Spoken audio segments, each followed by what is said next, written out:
شاهدوا الفيديو للأخير للاستمتاع بكواليس جديدة وشيقة للسيكتوم الرمضاني ديروا النية، وأيضا مع التحاق الفنانة أحلام حجي اللي أكيد وليتو كتعرفوها مزيان بعد دورها في مسلسل جوديا بشخصية زيزو.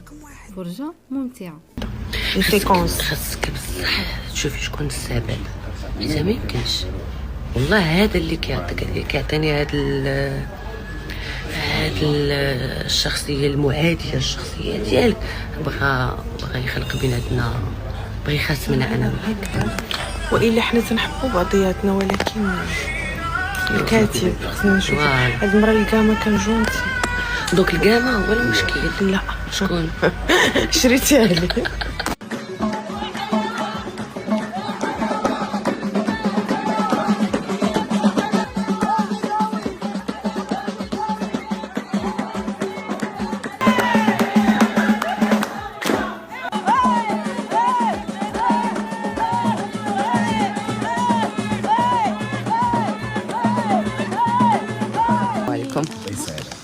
صافي بدينا من دابا واخا.